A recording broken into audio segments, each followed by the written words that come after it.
If I can have your attention, please. It is now 5:30. It is time to start our board meeting. Board members, it's time to get with the work, okay? Saying something really important. Okay. Weather, okay. Yes. I welcome you to our board meeting for the month of June. At this time, I'd like to call on Mr. Terry Williams for the Pledge of Allegiance. If you stand with me, please, and face the flag.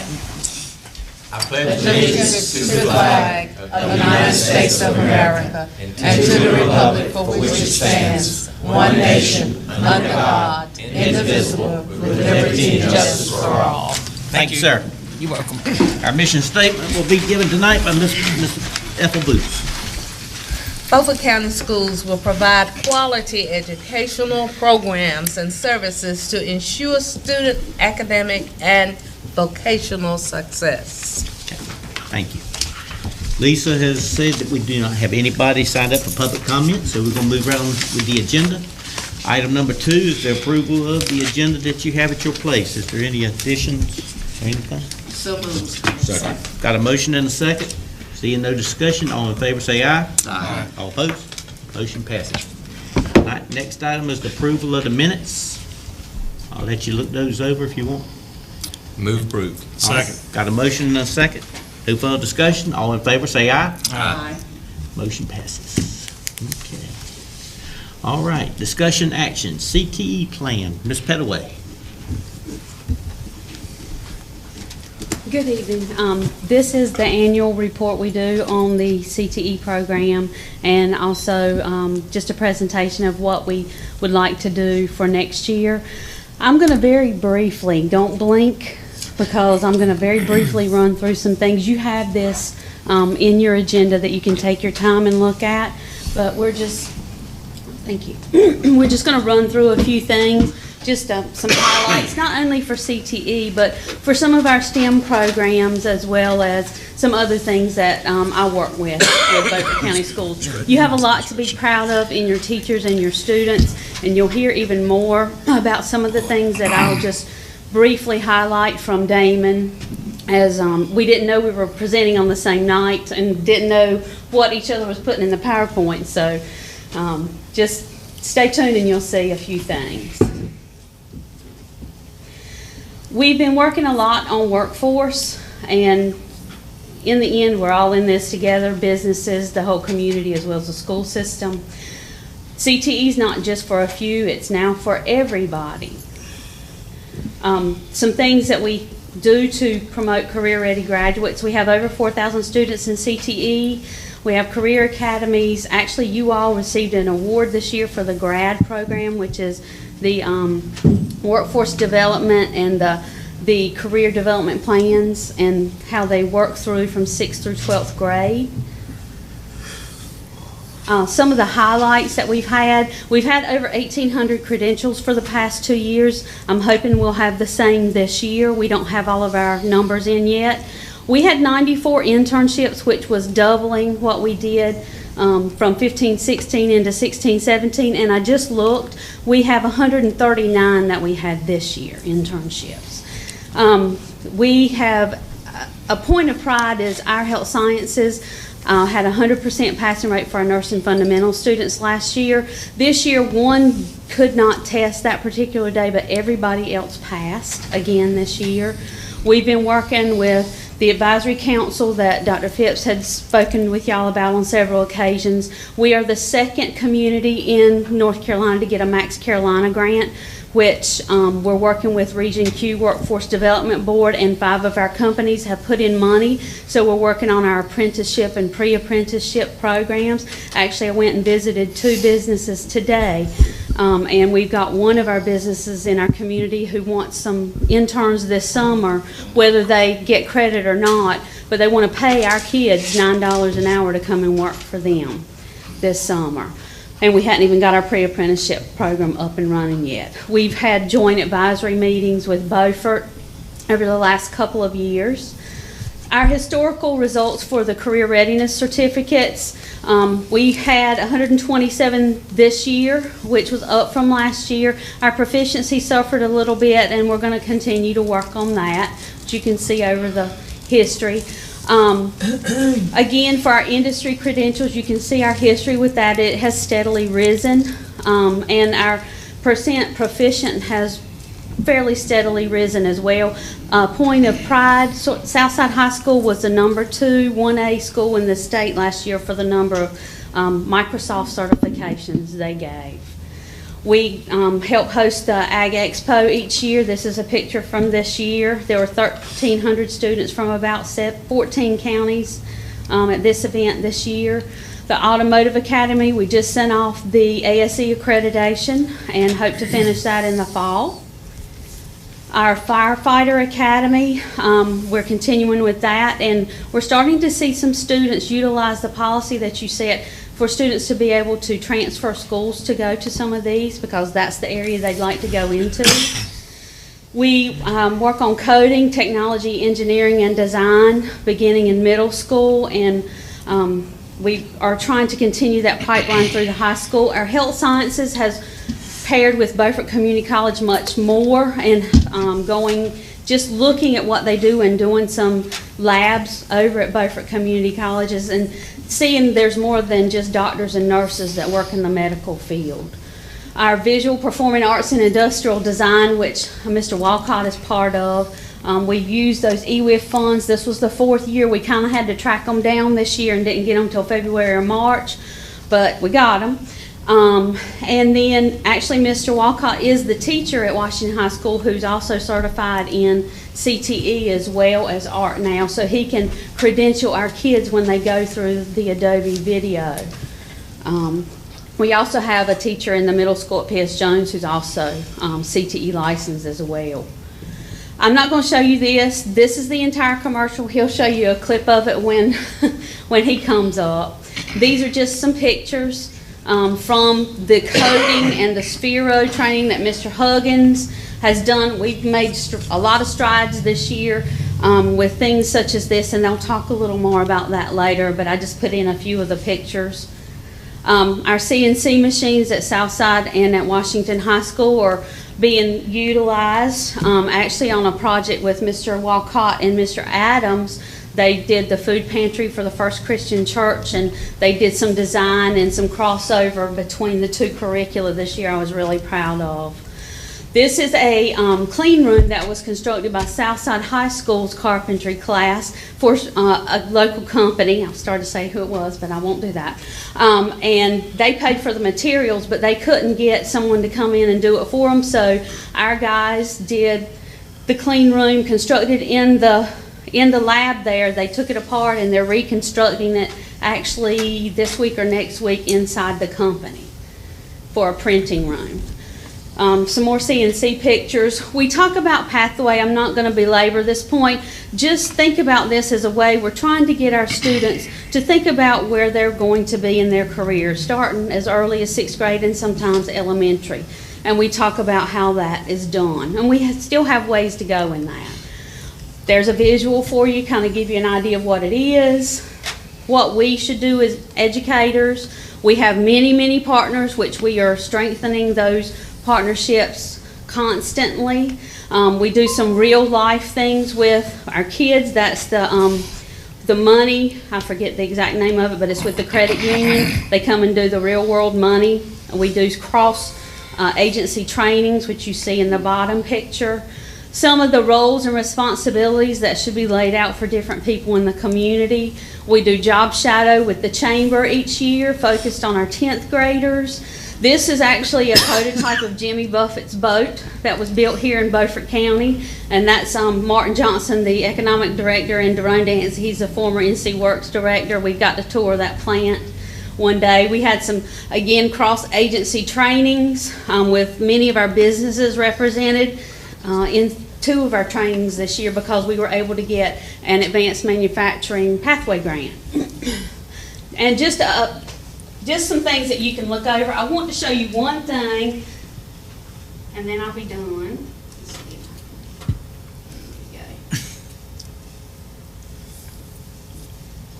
This is a video that was made as part of the grant for advanced manufacturing this year. Nowadays, everything is going more. Most of these students are Beaufort County school students. This career path has definitely shown us the basics. I've chose this career because I love to do hands-on things, and electrical engineering is something that won't go away anytime in the near future. There's not very many electricians right now, so the more that's going in the field, the more likely you'll have a better chance of getting a job. The education I'm gaining is crucial to learn how to operate the electrical components of the machinery. My father had mentioned it to me right after I graduated, talking about how I needed to pursue in a trade because it was so beneficial economically and personally, because you can build anything off of it. My grandma was actually dating this guy, and he was a welder, and he was telling me stuff about it, and I was like, I was thinking about it, and I did some research on it, and well, you get pretty good money. Welding that I'm doing right now is stick and TIG. I was supposed to take MIG, but I take that next semester. I'm actually doing MIG, TIG, and stick. There's actually a lot more technology coming up, like these things and the virtual reality welding stuff, and I can keep up. It's interesting. I love technology. I was a stay-at-home dad for 8 years, and I wanted to get back into the workforce and be able to provide for my family. That's why I came here. I'm currently working at Sesame Technologies, which is doing stuff that I'm going to school for. This program gives me the ability to be able to design and create anything that I can think of, anything that I want to do. Before I came here, I never saw a lathe, I'd never seen a mill, I didn't know how they were run or anything. But my instructor, he made it very simple for me to understand. He made it very easy for me to learn. I chose to go to college because I've seen the potential it has for economic growth and how it can help myself and others around me. I definitely think obtaining a college education will definitely open doors for me. Some companies hire guys right out of this class. It's cool because I'm using what I'm learning at school every day.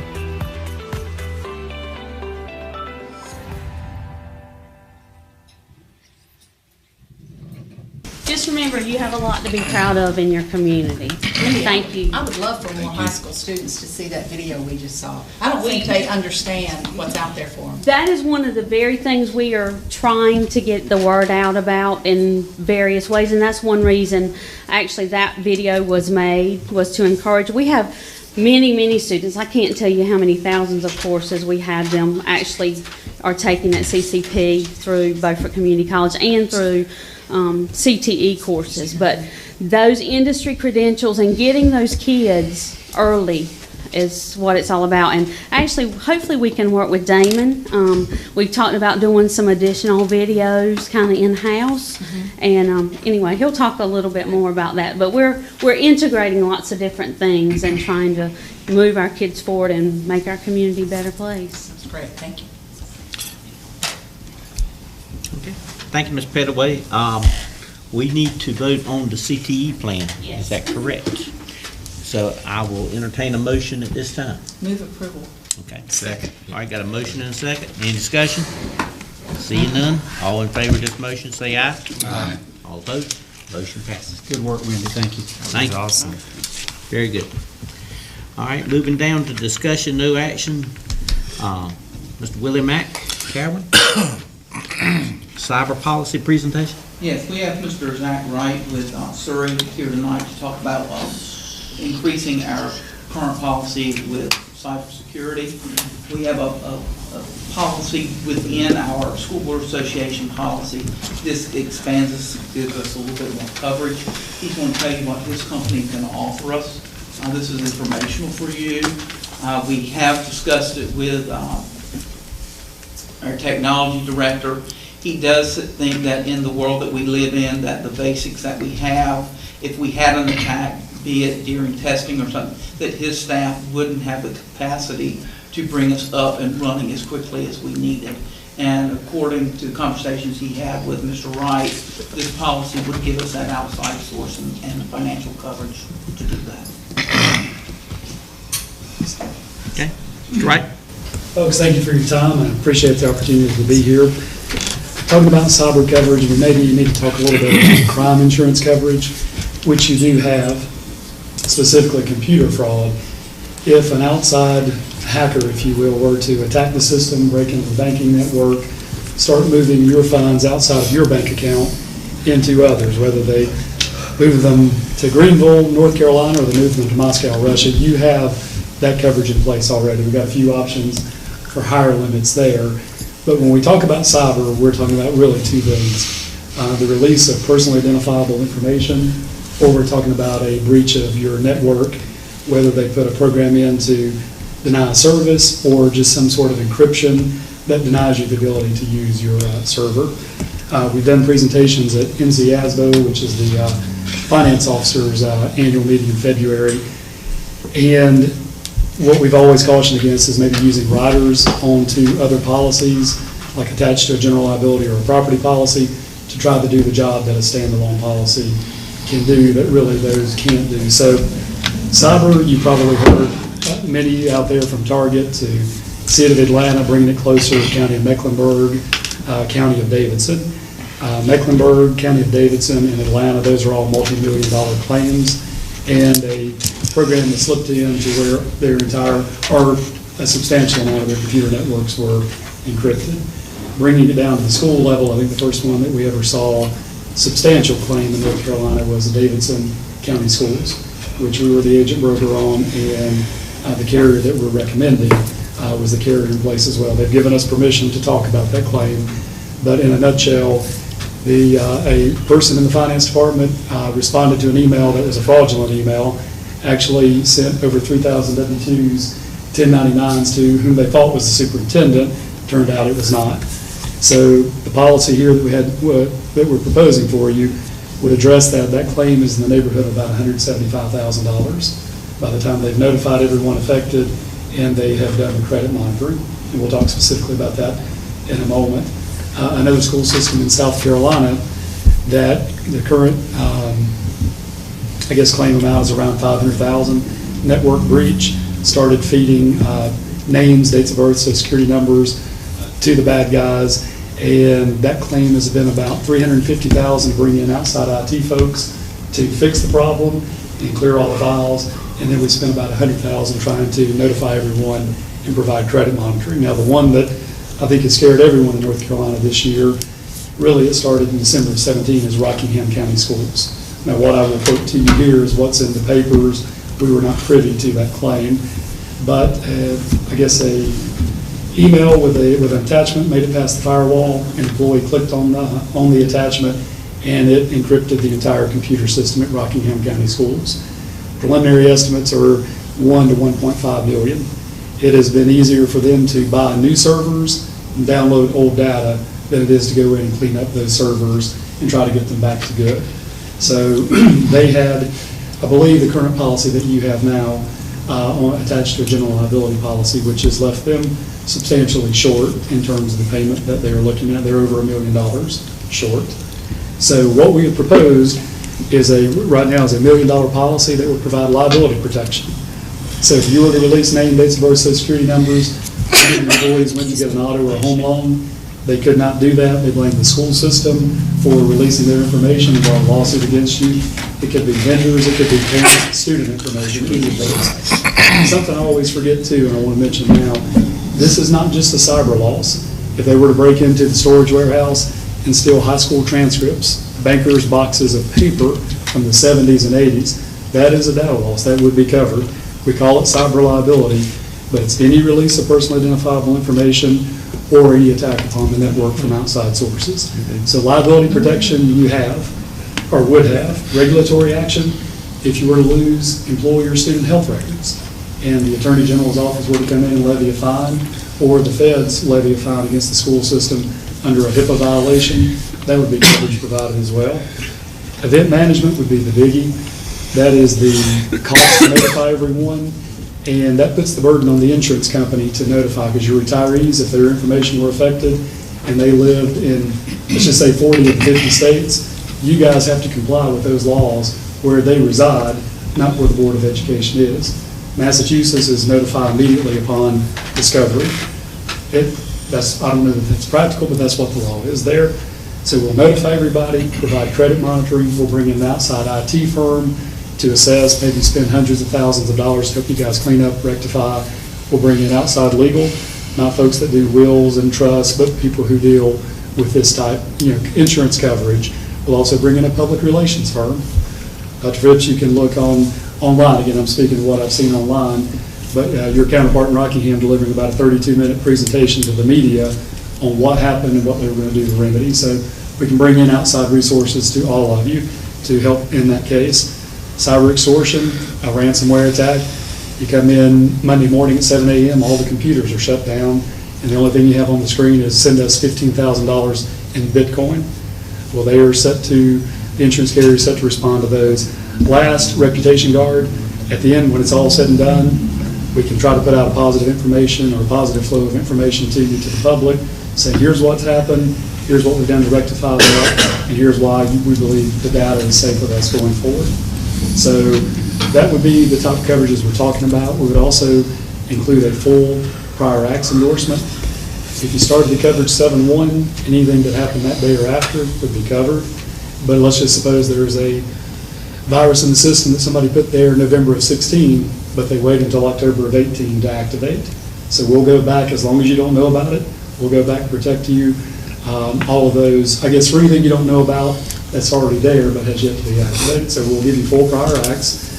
A couple of things that AIG will do, the insurance company, they will provide up to what's valued at $10 per person for online training. If you've got 1,000 employees, they will include the annual online training, so that's about a $10,000 value, I guess, that they will include with their policy. They also include a vulnerability scan. They partner with IBM, where they'll send a signal to your computer system, give you a comprehensive report back on the strengths and weaknesses, things that you do. So not only are they trying to protect you with the claim, but they're trying to give you some resources and value adds to try to prevent the claim. Some other things they'll do, first 72 hours, they'll waive the deductible, which is $10,000. So for the first 72 hours of the claim, if we can remedy everything in that first 72 hours, up to $250,000, they will waive that deductible. The reason they do that, if they're only infecting 8 computers and you wait a week or two, then it turns out you guys couldn't handle it, and it's 800 computers, let them know. They'll try to come in earlier and maybe take care of a $10,000 problem before it becomes a $100,000 problem. AIG, they are the leader in North Carolina, the United States, in providing cyber liability insurance. So that's more or less a overview of what we would be talking about, offering. Any questions or anything else I could try to answer? I've got one. I don't believe I heard, which company do you represent?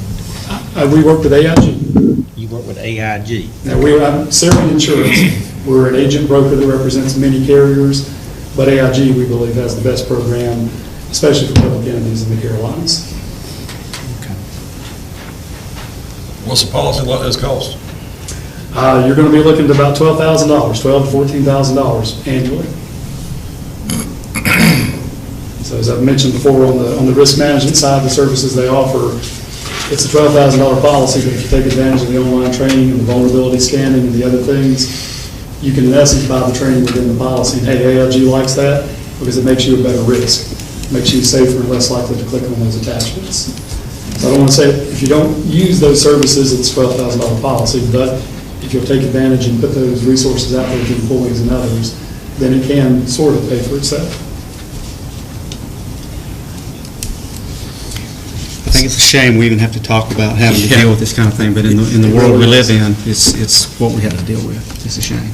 Folks, this may help you too. We work with 86 of the 115 LEAs, including you guys, doing some part or all of their insurance. And of those 86, approximately 60 have taken, not only taken coverage with us, but taken coverage with the AIG policy. And what kind of policy do we have now? What kind of investment? You don't have one? No, it's minimal. Willamette, do you know what the...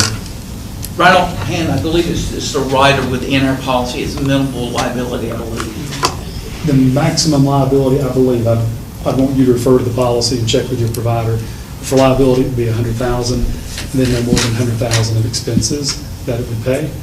But riders on the policies are subject to far broader exclusions. In essence, free versus $12,000. For $12,000, this ought to be providing coverage. And this is your data. anywhere in the world. So if Amazon Web Services is hacked in the state of Washington and your data's compromised and they don't have enough cyber insurance or not any at all, this covers you. So this is your data anywhere in the world, no matter if you guys cause the breach, one of your vendors calls the breach, or whomever it may be. So it's obviously more expensive, but this is the policy that public entities are looking toward, and certainly the folks like Targets, the Fortune 500s, have had in place now for many years. It's a no action item. And you said the premium would be how much again? Anywhere from $12,000 to $14,000, depending on which option you were to take. Okay, well, I'm leading to another question. It looks like that we're a pretty loyal customer of yours. Is that the best price you can do? That is the best price, yes, sir. Okay.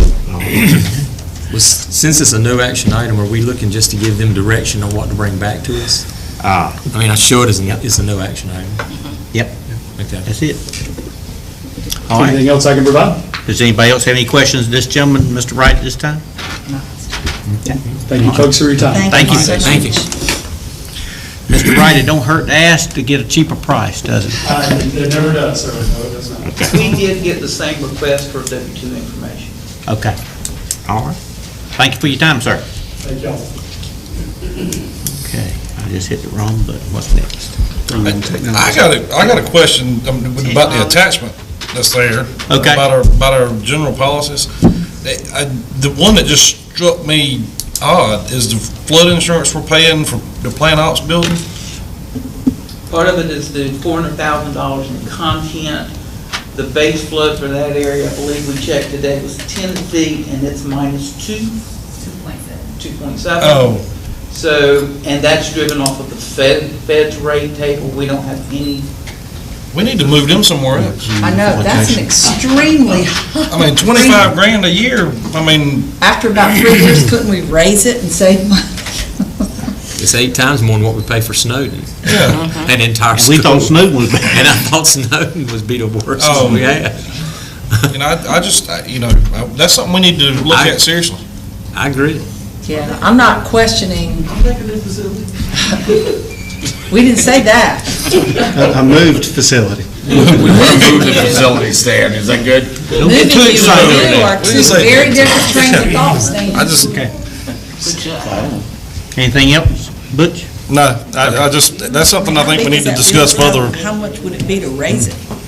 A lot.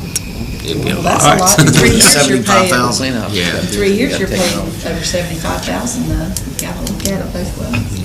All right, moving right on down the agenda, Mr. Huggins, you're next. How are y'all today?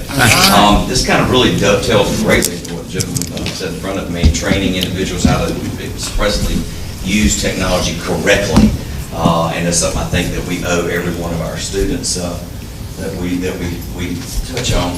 I want to talk to you today about BYOT.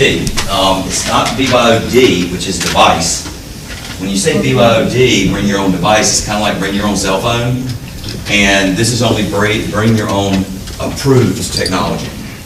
We at Beaufort County Schools would approve whatever technology that this child would bring into the schools. We've had an interest in this with some of our schools.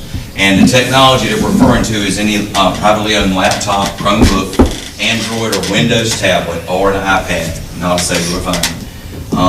It's difficult for teachers to see what's on the cellular phone or iPad mini on that. Each device that would be allowed to be brought in would be approved by Beaufort County Schools, and a small decal would be attached to it for easy recognition of the teachers.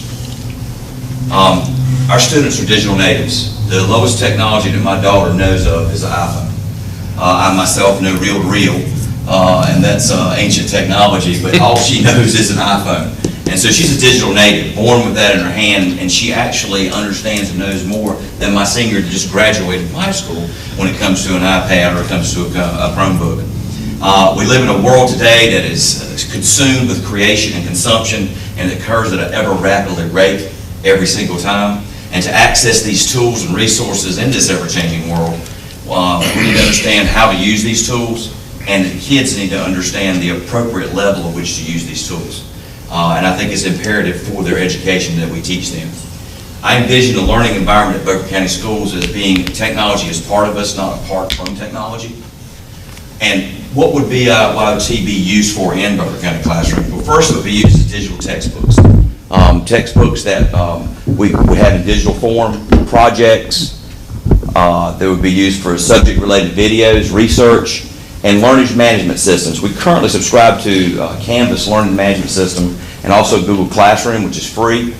And teachers utilize these in classrooms that have technology to run their classrooms from a digital platform and have a paperless environment. Also used for collaboration or taking notes. And they also can complete their homework on their own device at home, even if they don't have the internet. There are softwares that are free out there that we can utilize that allows them to download the information at school and complete it offline at home. And when they get to the school, it would be uploaded. So this kind of solves that problem with research today, with subjects that we have today. The focus of this whole point is curriculum. Students may not use any device or access to our internet for non-educational purposes at any time unless it is expressly guaranteed by and granted by the school administrator or by the teacher. I'd like to show you a video now in which I produced at one of our local schools, which shows how not to use technology in the classroom and then how to use technology in the classroom. So if you watch this short 2-minute video.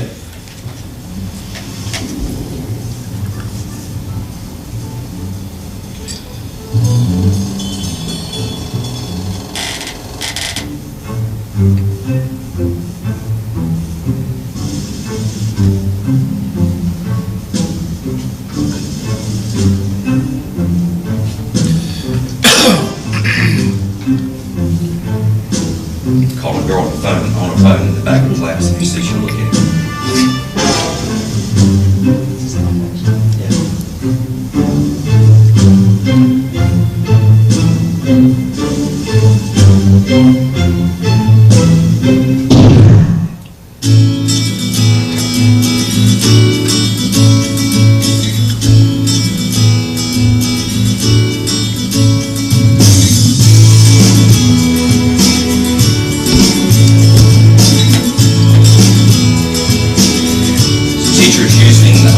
Platform in which she's moving and monitoring the room. Students are set in collaborative groups together. Devices are down when she's teaching and only pulled up when they're used to enhance the collaboration of the particular subject.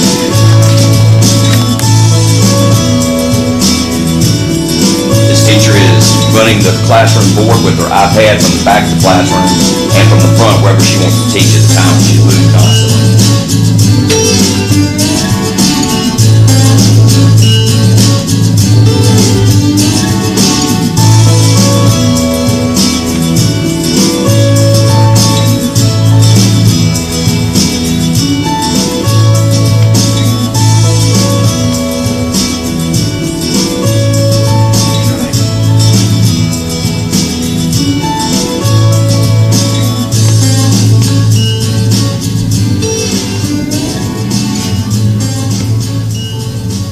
So with the proper training and proper use of classroom space, I believe that all classrooms can become digital spaces.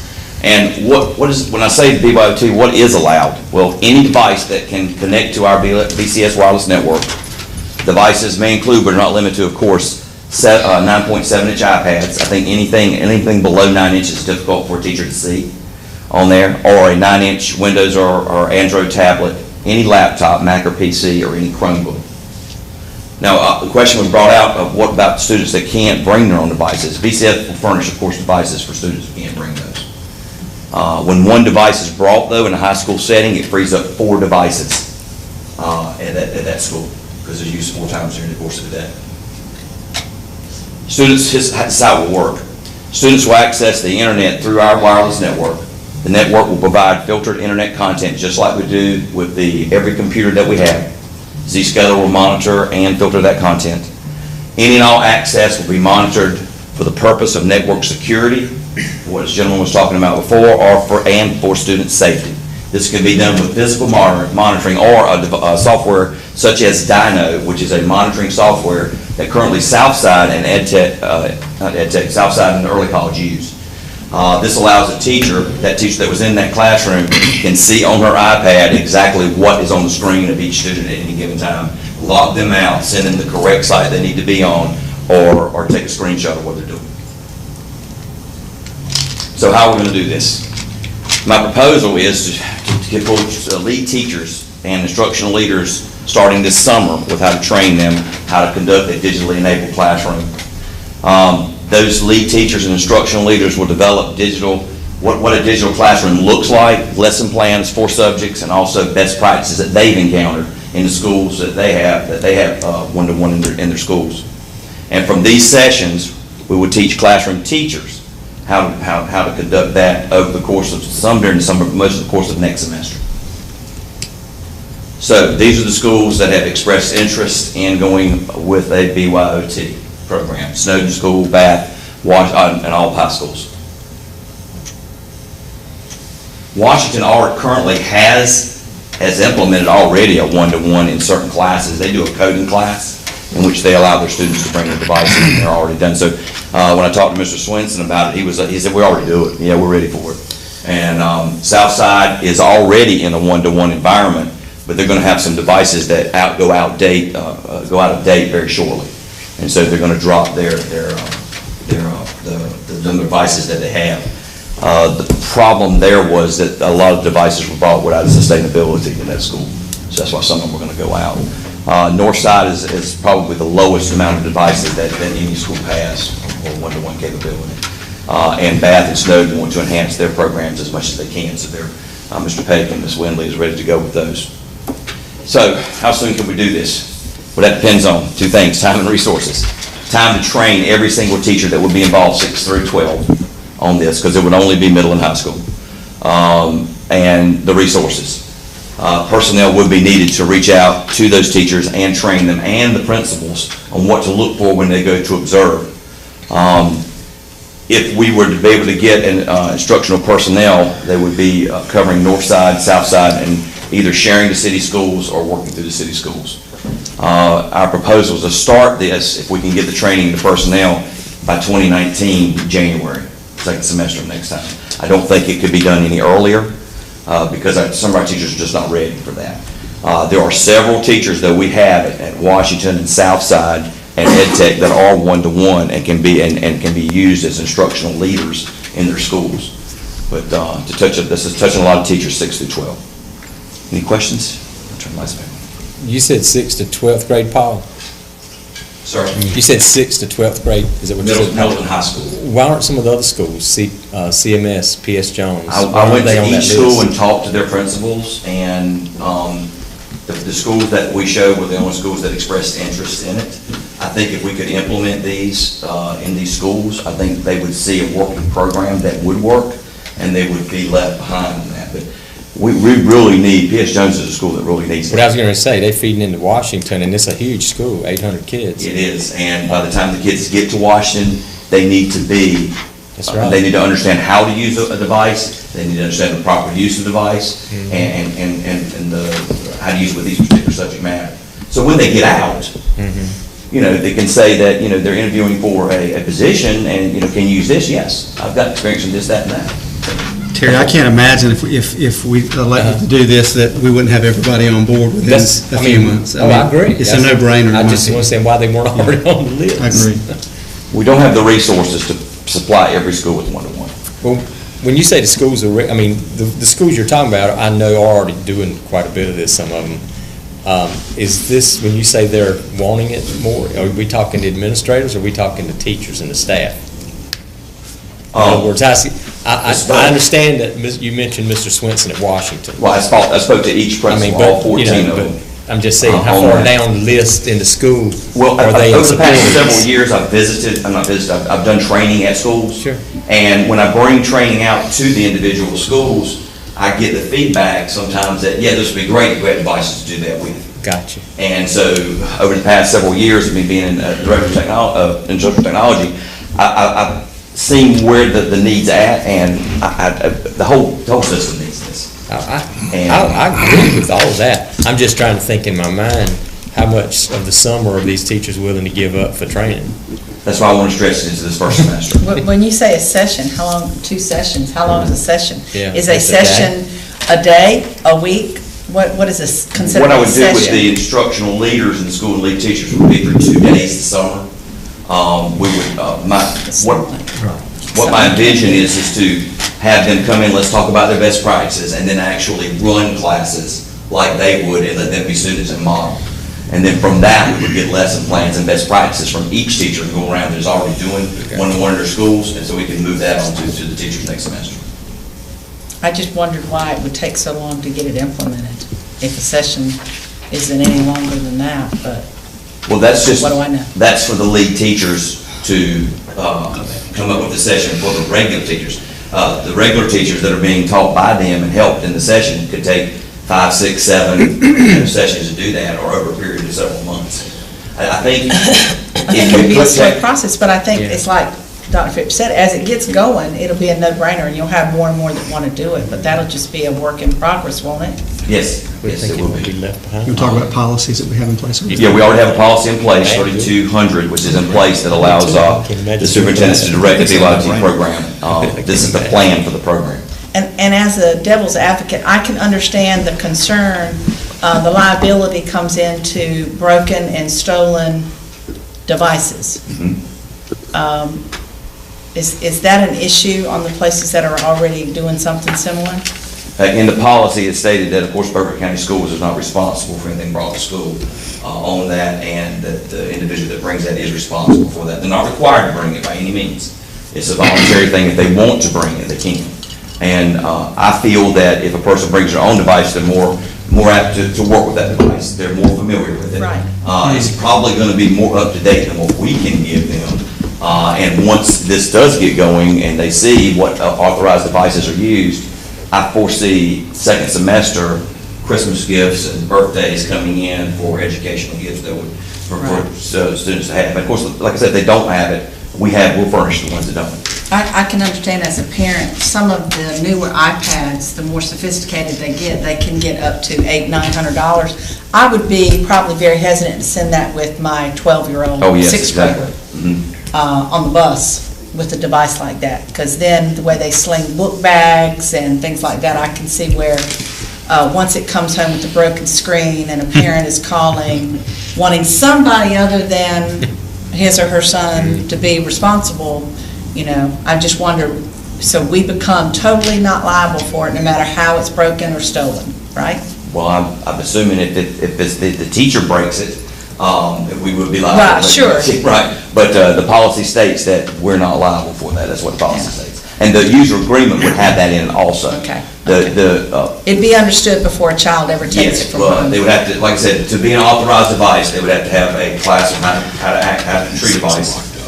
They would sign a user agreement. The parents would have, we've discussed having a meeting during orientation about having a parent meeting, how to handle devices and stuff like that. So we're going to go out of our way to make sure that devices are handled properly, but of course something's going to happen. Sure. Sure. Great. Any other questions? Any questions, comments? You got a lot of ground to cover. I know, a lot of ground. So hopefully you guys will consider some personnel to helping with this, with instructional technology. I knew that was leading to something. Yeah. Okay, 5.3, Washington High School robotics presentation. Mr. Walcott.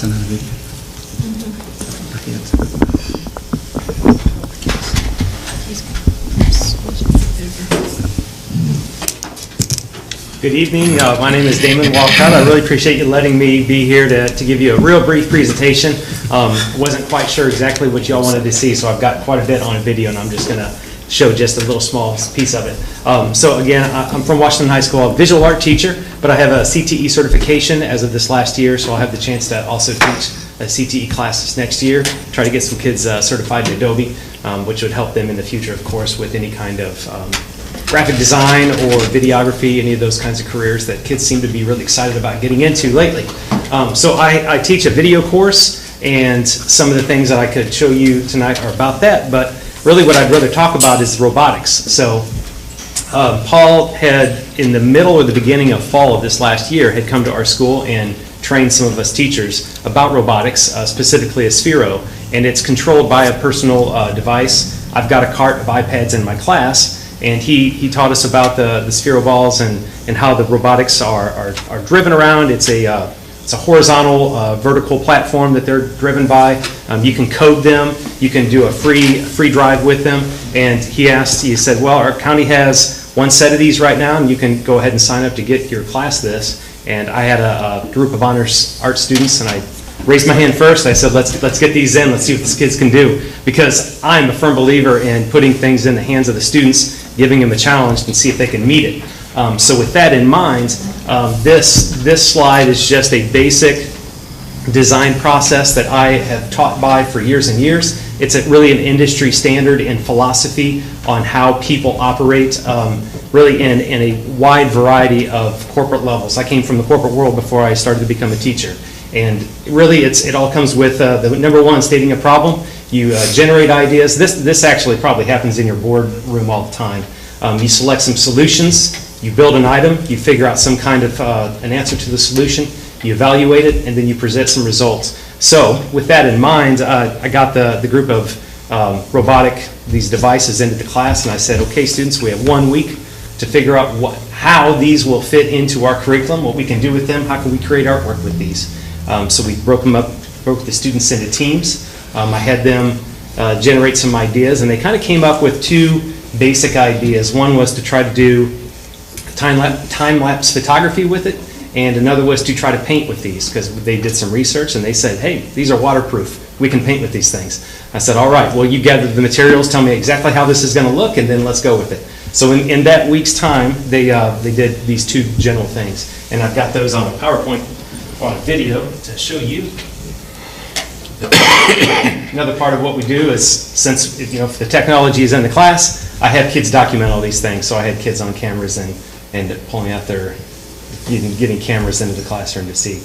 So this first slide again shows kind of more my approach to this, and then this next is the engineering design process, which if you were to go into an engineering career, this is the type of design philosophy that they're going to follow all the time.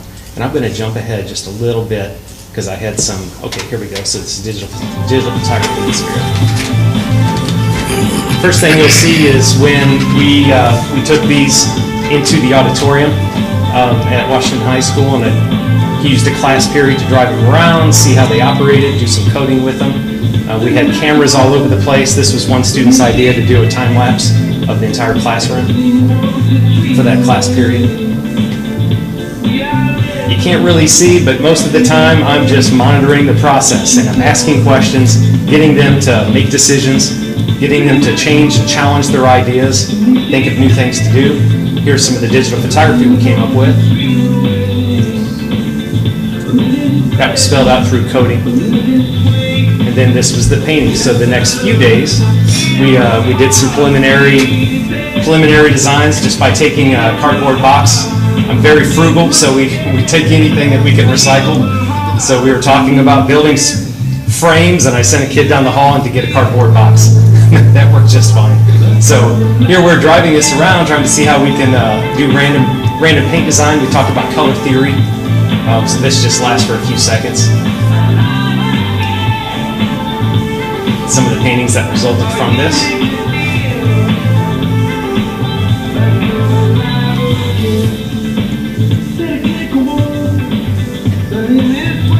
Got all the devices in the hands of the students, and as the time progressed, we talked more about color theory. We talked more about how you can use these robotics in not only this classroom, but in the cross-curricular opportunities. This is where we said, well, why go small, let's go big. So we went down to the construction, got some scrap wood from them, got a canvas that was donated to us from a local company, and we did a large painting, which Paul and I have, and we can show you this in a few minutes. What's amazing here is that the process of design that Mr. Walcott and the students went through, with this, they were able to take smaller paintings and learn what layer to add, what layer to what layer, to get a defined, crisp painting that pops. And this is just a phenomenal thing. This is what we want to show you now. Yeah. Is the painting never touched by human hands. A robot painting.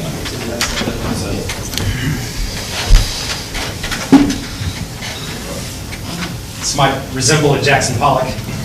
This unfortunately is not worth millions of dollars, but yeah, like Paul said, it's an interesting experimentation with robotics in the visual arts. If you can do it in the visual arts, I think you can pretty much do it in all curriculums. Turn around to the camera. Yeah. One of our goals this year was to bring technology to art and music. You got it upside down.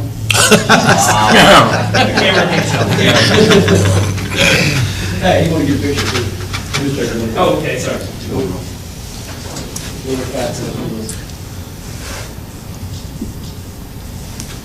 What's going on behind the scenes with the Sphero, which was the little ball that you saw, is actual coding that students are able to do that control the direction it moves in. It's computer programming that students don't even realize they're doing. It's what I did back in the 80s and 90s of actually having to code computer programs. They're learning it in a neat way, and it really is a way to advance and accelerate what they're able to do on a coding. And if you ask, do students, will they want to do this kind of technology? Just this afternoon when I was leaving, my 12-year-old was at our kitchen table coding his own game on his iPad. I said, where'd you get that game? Oh, I'm making it, Dad. I coded it myself. Same coding that uses the Swift. Yes. The Swift robots, the same exact coding Dr. Phillips is talking about is Swift programming. That's the same thing that every app on the iPad or a iPhone is made.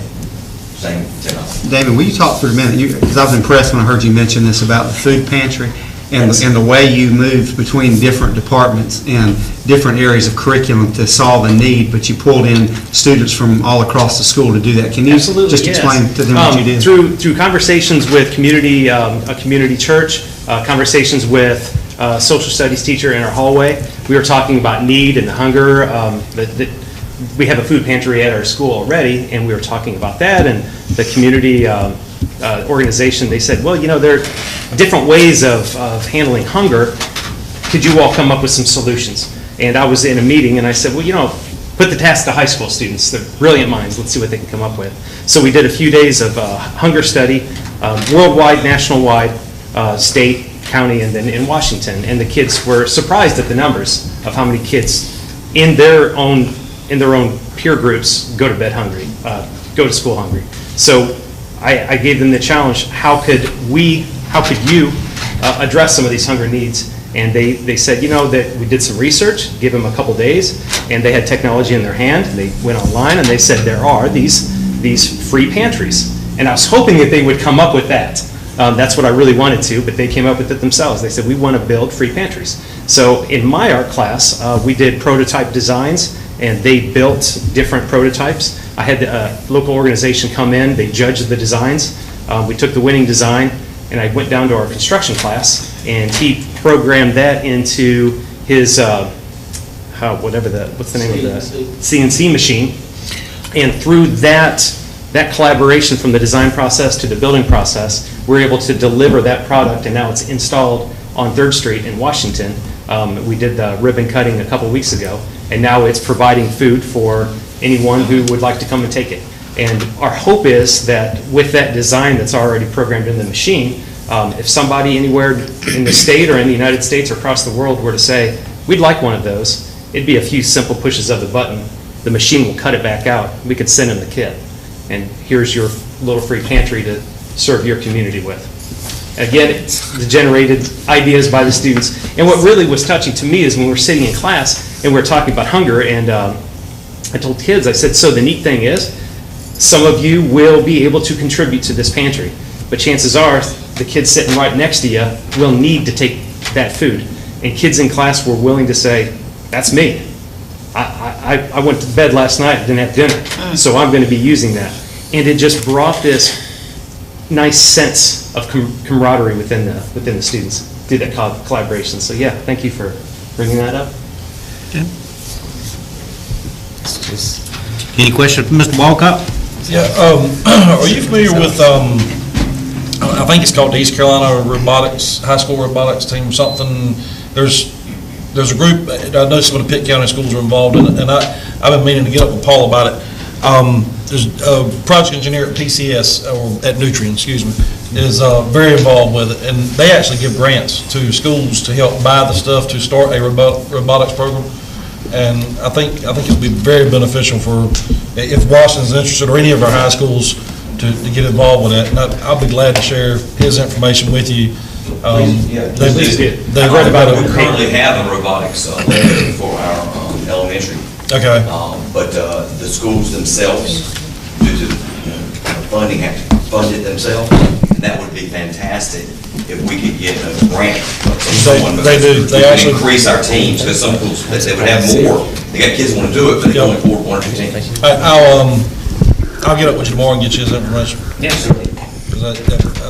He's interested in spreading it all over Eastern North Carolina. He's, like I said, he's got several teams in Pitt County, and so I have there.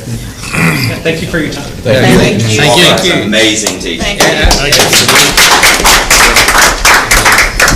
Good presentation. That's awesome. Next item is child nutrition update. Mr. Dunn? Yes, sir. Just wanted to inform the board on some information about our child nutrition program this year. You know, we were in the first year of the community eligibility program that allowed us to offer free breakfast and free lunch at all of our schools with the exception of early college high school. That program, I would just remind you, does last for the next 3 years. We will be reapplying, but it's kind of a double-edged sword. If basically if the community gets better in Beaufort County, then we don't continue to be eligible. So there may come a day when we're back to handing out free and reduced lunch forms again and talking about student debt and chasing down folks to pay off student debt. That certainly could happen, but that's also a sign that things are much more prosperous if that happens. So, but our current grant does last for 3 more years.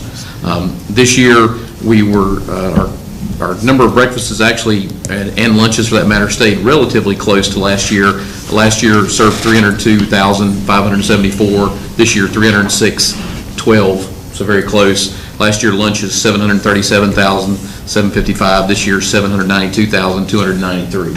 So roughly, give or take, certainly about 60,000 more lunches. So breakfast stayed about very close.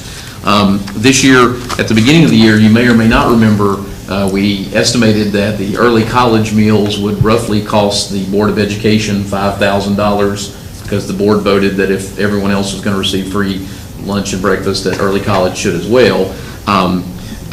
Again, a double-edged sword. The kids at early college took it to heart that breakfast and lunch was free, and so the bill is now $14,680, not $5,000. On the flip side, we are able to now charge, for the first time in recent memory, child nutrition indirect costs, which we have not been doing in the past, to the tune of $20,000. So it's essentially a wash on your bill for the lunch versus the indirect costs. So, and that's just want to kind of keep you in the loop on some things going on in child nutrition. If you do the quick math on that, that's more than 1 million meals a year. It's incredible what the child nutrition folks do in our school system. Okay, Mr. Dunn, I'm going to let you continue to have the floor. Local budget discussion. Just something very easy. Okay. So, the county commissioners approved the budget for the upcoming year last night, and we received information about what our funding would be from the local commissioners. So we placed this under discussion, no action, but certainly if the board's will is to move it under action, then that's okay as well. There are 2 budgets to look at. We could start with the capital budget if you prefer.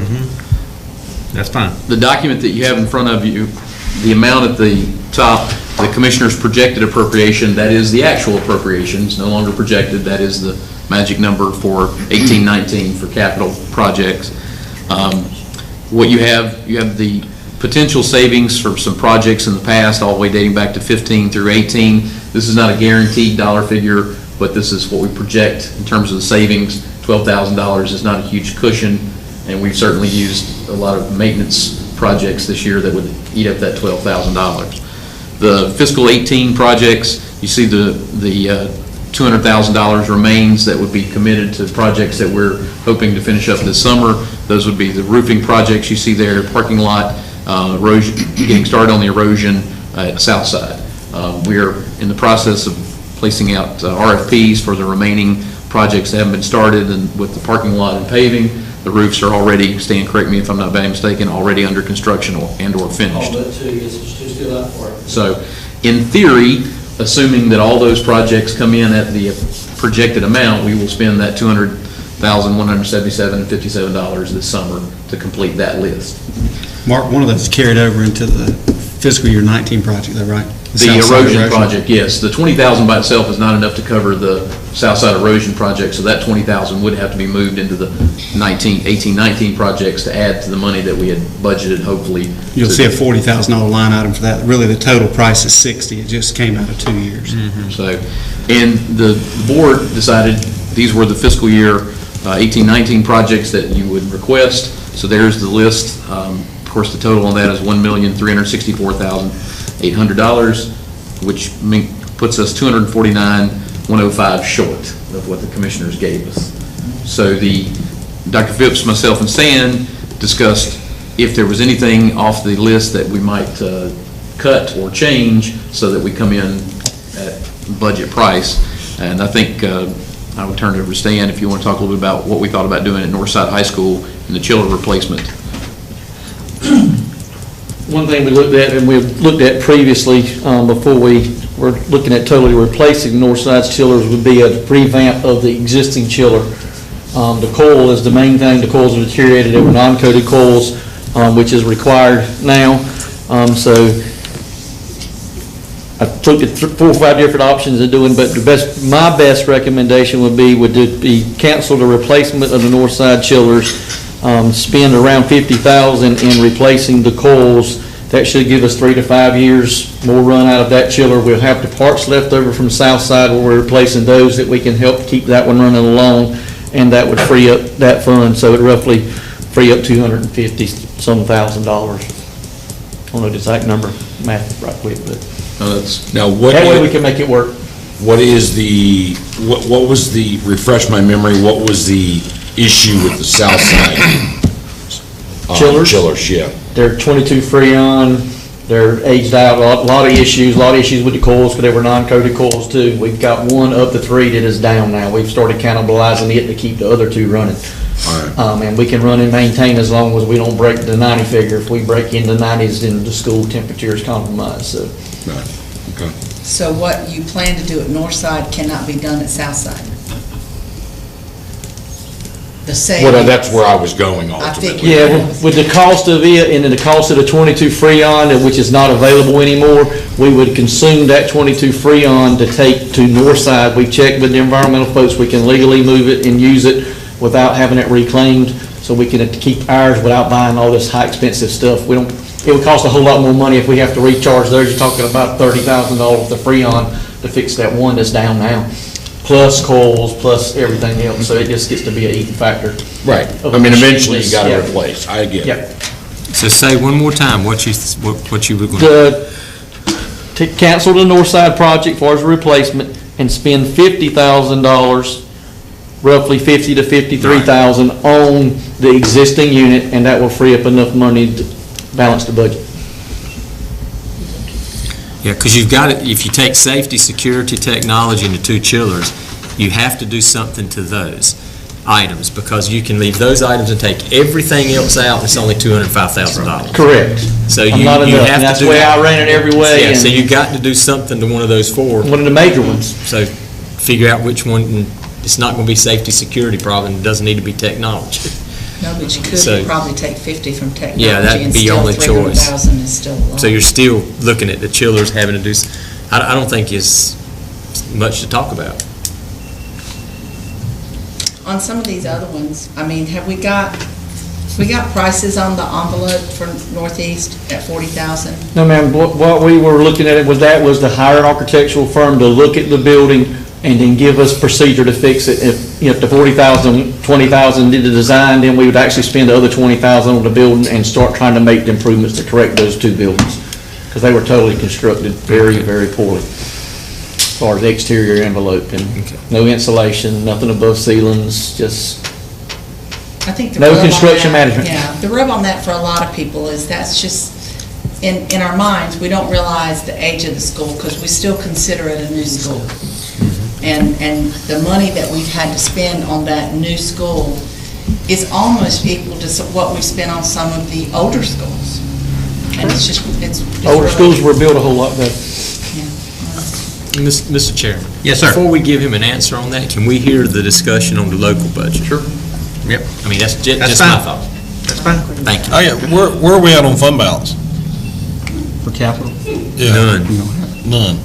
So we ain't got 249,000. Minus 249,000. Okay. And some change. That was brilliant. Start digging. That was a great deduction there, Michael. All right, local? Yes, you're local.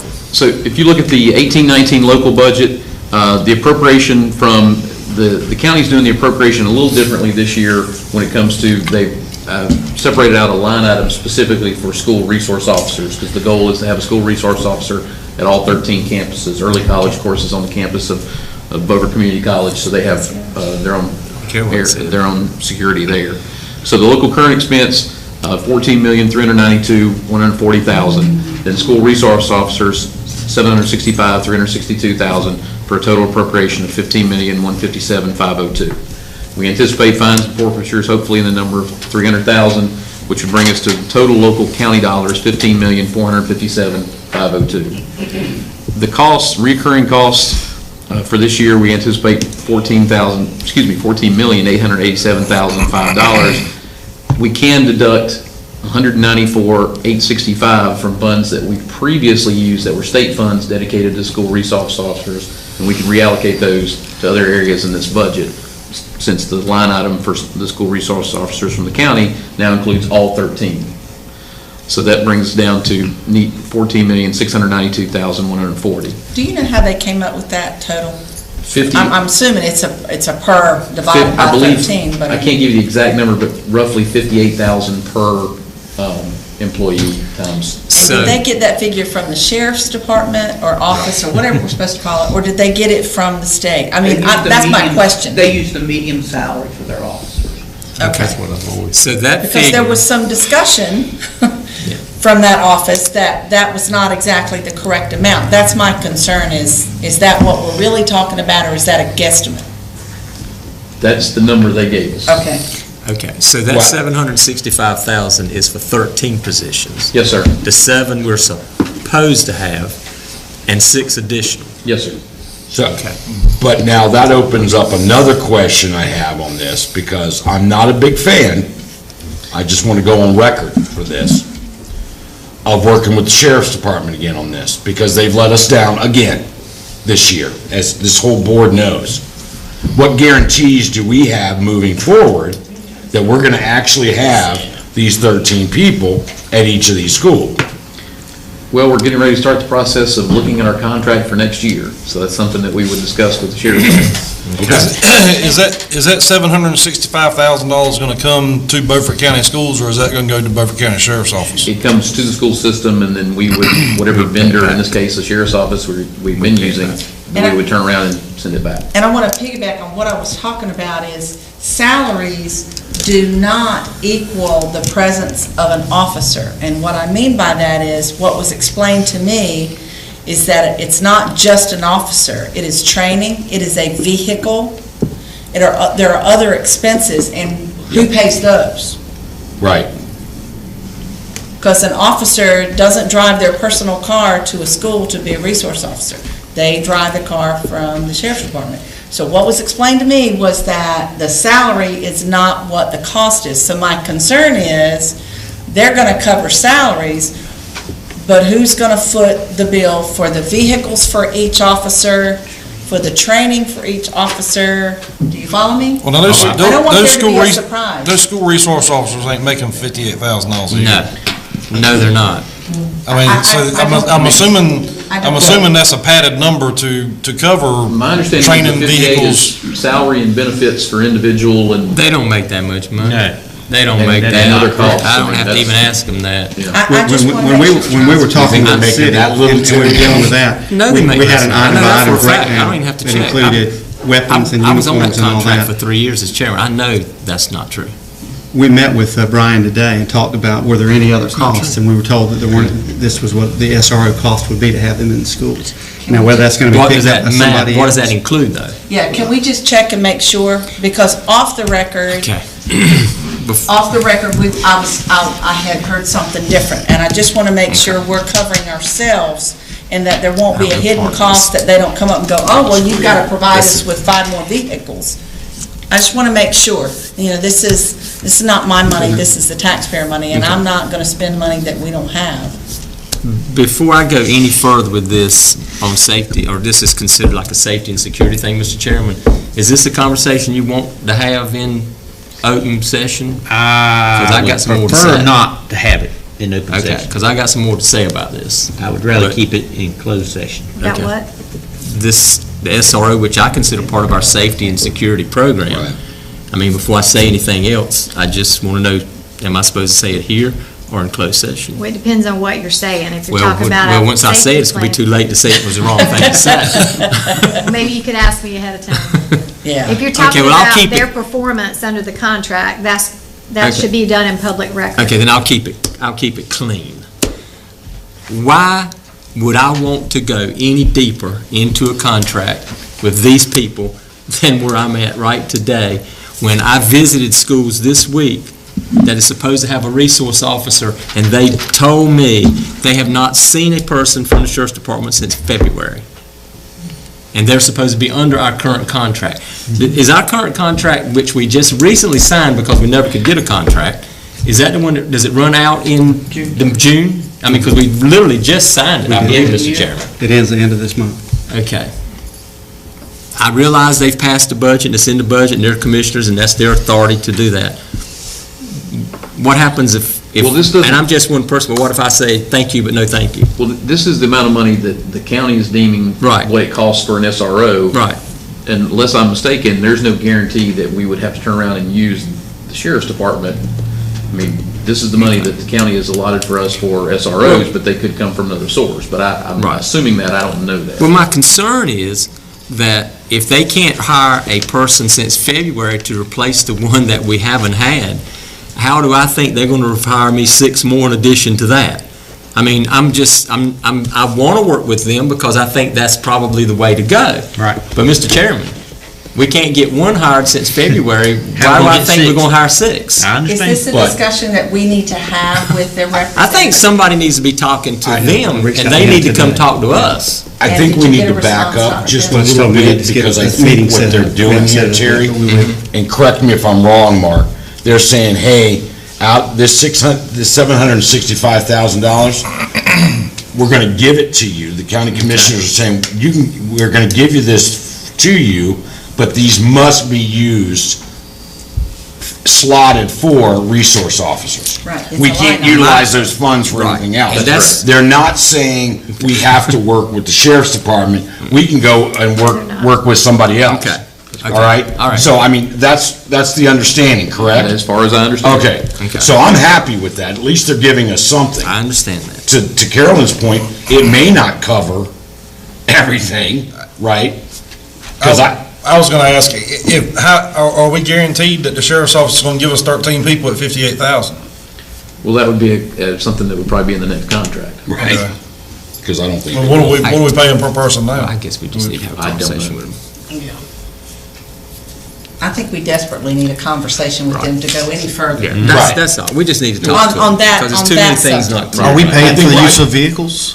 I have no idea. I'm just No, not they understanding provide why the why they need vehicles. I think we just pay a flat fee. This Pay a flat amount. Right? In Will the not- original conversations that I've been able to track back from Mr. Prisman, who was their finance officer, and Mr. Polar, was that the county realized that there was only a certain amount of monies that we could access through the state to fund positions, and that the county would be subsidizing the additional costs on the backside. They did not give us the money and turn around to have us give it back to them. They knew that they were going to absorb those additional costs. So it's basically driven off of the monies that we used at our at-risk program, which was state PRC 68. And then we received a grant, I believe it's PRC 39 for $60,000. So those are the monies that we've been giving them on behalf of Beaufort County Schools for the SRO program, with the understanding that they were eating or absorbing some of the costs on the backside. What those specific costs are, I don't know. I don't either, and I just would feel better if we knew that we're not gonna be stuck with an additional large bill for 13. I think that would also be in the contract Right. as well, because the current contract states specifically the amount of money the school system will pay for the 7 SROs that we currently should have. Okay. For them to be staffed at each school with a vehicle and the proper training. with what has been said and what I've heard, I'm assuming we're not going to move this to an action item tonight. We're going to leave this as a new action until we get some more answers. Is that correct? Well, I mean, I think the county's giving us $765,000 for SROs, whether we turn around and use that with the sheriff's department versus some other entity. That's is up to not- us. It's kind of a separate issue. That's This right. is the amount of money they're giving us for that Right. service. No discussion to use. about that. That's Right. right. I mean, I don't foresee them changing that dollar figure. Right. No I discussion think about only it. if we find out something very different than this, then I think it behooves us then to communicate with the commissioners and say, this is what that actually pays for. And if that covers everything, great, and if it doesn't, we need to continue the conversation. Well, Willie Mack has stressed the word total, but I don't know really what totally means, but we'll find that out. Okay. But we can still move forward with this because, as Mark said, it's not going to change. The I don't figure, think the that figure's allocation not. ain't gonna change Right. this time. Figure's not going to So, change. in our request to the county, we previously noted the cuts and losses that we were, had not replaced a testing technician, that we were cutting 7 local teaching positions, and just for public information, there were 4 others that would be eliminated by state cuts. That did not change, that cut. Program enhancement, we had asked for an increase in technology. We'd actually asked for $200,000, but in this budget, we reduced it to $100,000. If you combine that with the capital, Mark would be at $450,000, which is approximately what he has this year. So that's his existing technology budget. We asked for. That's not people, that's technology. Well, that 100, that is all technology. That is software, that is programs, that's hardware, that is not people. Okay. That is not people. The increase in the virtual academy, we had included this in our original request, and we kept it in this revised budget. We pay our own teachers who could work for virtual public schools, then in turn would serve some of the kids in Beaufort County. We're cutting out the middleman of the virtual public schools. Our own teachers make extra money by teaching online to our own students who take certain classes online. Some of that's in the Exceptional Children's Department and the OCS classes. Some of that is if we have a teacher, unfortunately, if a vacancy, for example, and students might take an English class online. So we are paying a certain amount, but we're competing with virtual public schools, and it would be nice to enhance what we're paying our local folks. So that's what that $20,000 would do. The additional positions, we'd originally talked about, the one we had not talked about in the past is P.S. Jones.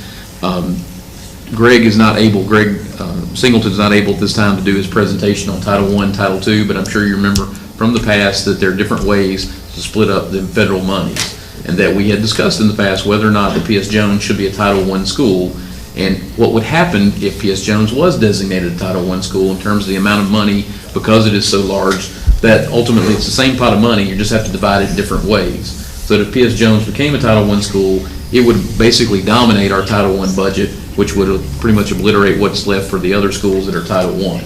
So instead of going that route, we've always just not requested they become Title I.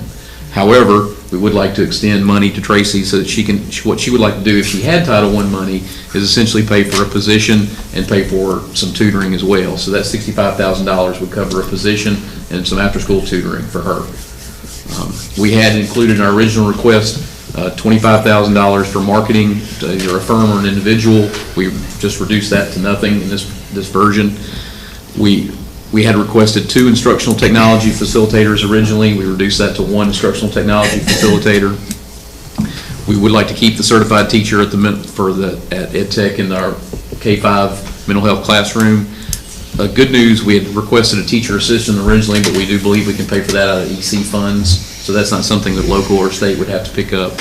We had talked about hiring a mental health professional district-wide that would be part of that program. We eliminated that position due to lack of funding. That's not somebody, that was something we thought we would like to have. We still would, but we just took it out in this particular request. Fixed costs, the retirement rate, hospitalization are set by the state. The 3% salary covers the 2% for non-teachers, and then covers the variety of the teacher raise, which is average about 6.8, depending on where you're at on the scale. So if you get to the bottom of the screen, the current local expense budget total would be $15,760,377. Subtract the dollars out, that leaves us $302,875,000 short. If we were to appropriate fund balance of $302,875, then we would break even. This year you appropriated $350,000 in fund balance to use to get us through this fiscal year. So that would be $40,000 less approximately of fund balance for next year. I thought we didn't have it. What do we have? Currently, as the last audit was about 1.69. There's 350 budgeted right now, withstanding them having some overruns that weren't picked up in capital that we've been paying out of local. That may go a little bit more than the 350 that's currently budgeted. So if you're looking at 350 this year, if we use all of it that's budgeted, 302 in this budget, so it's what, 652. So we're close to $1 million, a little over $1 million that would be available at the end of June of 19. Dr. Phipps, you and Michael have been working on that mental health piece. Where are we on that? I hate to think that we've taken that out. This was the one that we were talking about paying out of our funds. We're still talking about working on that, Golden right? Leaf and Cape View Rentals and anybody else that could be a funder that we can work on. I want to continue that work with Beaufort when I'm not here as part of the work that I'm doing in Caldwell that involves mental health. So it's going to be something that we continue to work on.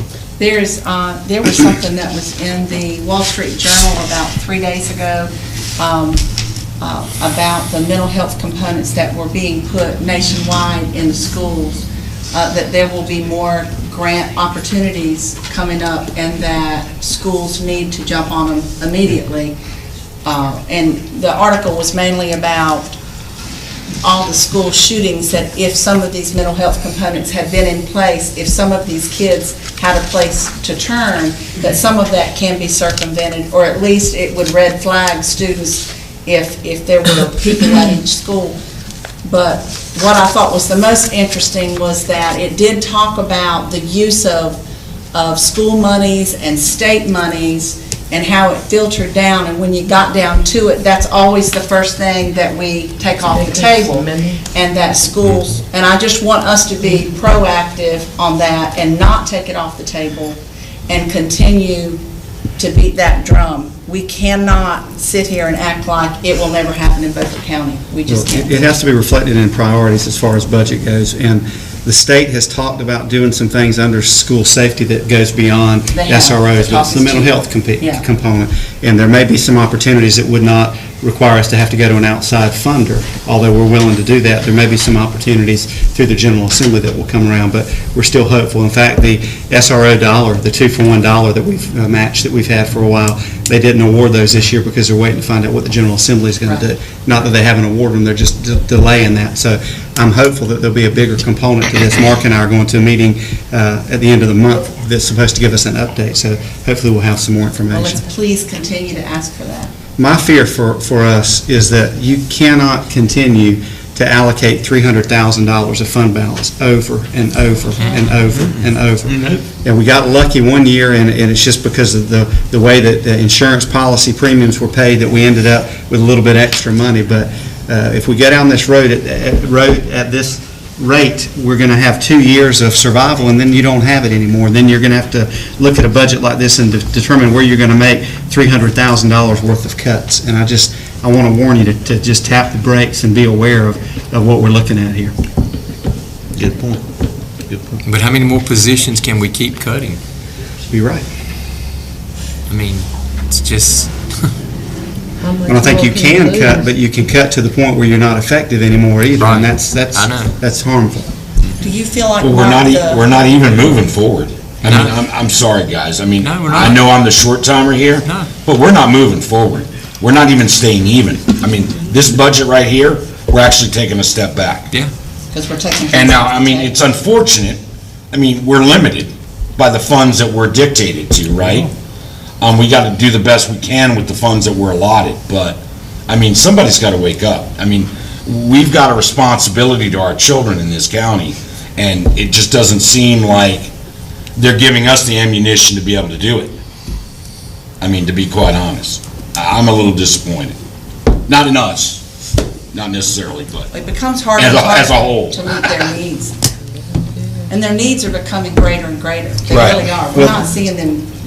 You know, the thing that I think gets lost when we do every year annually, we look at this budget. If you look at the bottom area under fixed costs, those are things we have no control over. And that comes up to $402,000 that could be used in a variety of ways. But people just, I don't understand that. We seem to lose the fact that we aren't going, we're not even staying where we were because these costs are setting us back.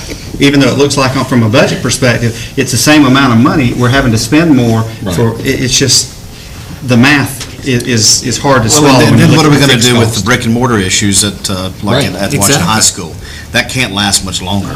No. I mean, these outside buildings that we've I guess They you call only have them so many buildings. orange cones they can put in corners and say, don't step there, you'll go through the floor. I mean, really, how much longer do you do that at a high school that? I know. Well, what we keep doing is taking the things that we can't do in the 1 year with the money that they give us and put it in the 3 to 5 year. And that 3 to 5 year, I mean, that's more like a 15 to 20 year at the rate at the money we're getting. We're on a path to self-destruction. Things are getting Just worse. getting worse and worse. And when you get to doing, I mean, we're talking about doing work at Northside. I mean, that school's 30 years old. It's not a new school. That's what I'm saying, we're doing something at Northeast, and I look at how much older Northside is. If I could, and I know that mechanically we can't, I would flip it. We'd be doing the revamping for $50,000 at Northeast and replacing the chillers at Northside, because that's an older school. But mechanically, we're wiser to do it the opposite way, but Let me ask a question, and I'm the guy that for the last several years has been pounding on Title I monies for other schools. But with what we have to work with, as you say, we're working what we have to work. Do we seriously need $65,000 put into that program at P.S. Jones more than we need a mental health professional in our schools? I think not. I mean, I don't want to cut anything, but we've been talking mental health piece for year after year after year, and it's only getting worse in the school all the time. we cannot keep taking it off the We can't table, keep people. taking that off the table. I mean, we're losing, teaching spots. We already have high schools complaining, or parents, not the schools, parents complaining about what offerings we don't have at the schools anymore, and their children are leaving. They're taking them out and sending them to places like Parrot Academy. I'm not against Parrot Academy, it's just the one I thought of. I mean, or sending them to other places, which makes the system even worse because then our ADM goes down, so the money goes down, right, Don? Yeah. So it just compounds itself. But sooner or later, we've got to do something other than use a Band-Aid and fix something. But the mental health piece in our schools is really needs attention. But I mean, just looking at it, saying, not too many lines you can look at, really. Nope, there aren't. Any other questions? Just my thought. But this is Concerns? non-action. Non-action tonight, We still have some more time to discuss this. to the 27th of June. Okay. So would you like me to bring back another version to discuss on the 27th? Is that what I'm I hearing? think we're That all sounds ears good. right now. Okay. Oh, you're saying, go ahead. Yeah, we want to try to figure out a way to keep them in. I'm only one person. I'm not going to support this version. So the board would like two versions to vote on? Does that sound good? I would. I'm just saying I would. Okay. I see a lot of nods that yes, I'd like a I think different version. most of us here are concerned that we've taken out that mental health Okay. component. Try it one more time. I will bring back a different version on the 27th. If I've got to dip into our fund balance, I'd much rather dip into it and put the mental health piece back in. I just would. And then work our tails off to try to get some grants or funding in here to put it back. But that, I just think we've got to quit taking that off the table, people. And your grants and funders are going to be more receptive to you if you Made an effort. are also making an effort on your side. That's right, we've got to Gotta show help that we're being yourself. proactive and not that we're keep waiting for them to fund it. You got to help yourself, son. Would you let me bring both back, or you want to proceed with the capital and? I mean, no. Bring both of them back. I'll Just do bring that. them back. Okay. All right. Even if you don't change anything on the capital. Yes, sir. We would like to make you earn that interim money. That don't start until July Technically, 1st. I haven't started yet. Don't let that stop you. We just want to give you a taste of what it's going to be like. It's Well, July Mark, 1. Mark, you've already got to bring back the capital because we made it an adjustment on the anyhow. That's right. That's right. Okay. So we'll fix that. Well, it's a non-action item anyway. Okay. That's right. You didn't understand, but you're auditioning for this position. So, I'm auditioning for a job you already gave me. just read the fine print. The We've been attorney known wrote to- it up. We've been known to have second thoughts before. I should have had my own lawyer. That's the problem. Whoa. Okay. Item number 6, discussion action, 6th grade athletic participation. A lot of interest in the community about how the board will handle this situation, and I haven't really heard folks on one side or the other, people just asking questions about it, but we've talked about it. Joe's been here. We've gotten feedback from principals. I think you all have talked to some folks, and we need to make a decision because we've got a lot of work we do over the summer for physicals and concussion testing and that type thing. The question is whether or not the board will allow 6th graders to participate in middle school athletics. The state prohibits that for football. This would be for all other sports. I would like to make the motion, and then you can entertain the discussion, Mr. Chairman. I make a motion that we approve the 6th grade participation for the remaining schools. We'd already adopted approving it for Snowden, with the exception of football. I'll second that. Okay, we got a motion and a second. Floor is open for discussion. I don't think it's a good idea. Okay. I've voiced my opinion before, and I'm going to do it again. I think there's a definite size difference between 6th and 7th graders and 8th graders. I think it's going to eventually cost us more money. One thing I will say, if it does pass, I think we need to make sure that we don't see any JV middle school teams. I don't think we need to be creating additional teams to give kids a chance to play. Well, we're not approving that in this. So. Well, now, you're approving 6th graders to play. You're not, but we're not adding teams. And I think, I'm afraid that that's where it'll end up leading. And that's, right now, we can't afford to give coaches raises. We can't afford a whole lot of anything. And what you're going to end up doing is putting more stress back on our booster clubs to fund these programs. And I don't agree with it. But. I mean, they're going to have the same amount of kids no matter what. If they have 20, they're going to keep 20. It just may be 18 and then 2 6th graders. So I don't think that it's going to cost any additional money. And Butch, I respect your opinion, but I've talked to several principals and athletic directors that are all for it. So. And that's my decision is also based that's on my only reason. I'm not a middle school parent, and okay. So that's the basis for my motion. Is they all want. And I know there was some talk about a child if they don't get it as a 6th grader that will deter them from going back next year. I think it's the same thing if they're 7th grade and they don't get on the team, that may deter them from going back their 8th grade year to do it. I think that's an individual thing that you're going to see on both sides of it. But I'm like Carolyn. I mean, I can see both sides, and a lot of my decisions based off of who I've talked with. Mr. Chairman. Yes, sir. Well, yeah, I say let them try out, but I have heard what Butch is. I have also heard what Butch is. That's what I said. I respect that. So, if there are any schools that try to put in a second, JV type, do they have to come back and still have that approved? Oh yeah. Yes. I mean, they just don't put them in. I know we approve coaches and stuff, but we approve adding teams, don't we? Or do we not? Well, you have to fund them, so you'd be the power of the purse. Right. Because looking at our budget, I don't think we'll be able to. We don't intend to do that. Because I think that's a possibility. We got leadership next week, and I can make that very clear. Make sure they know we're not going to fund them. Okay, as long as they kind of. If her direction you get. Any other discussion? We got a motion and a second on the floor. Seeing none, all in favor of this motion, say aye. Aye. All opposed? No. Okay. At least make sure that's noted, okay? All right. Moving on. Item 6.2, budget amendments. Mr. Willie McCarron. Yes, sir.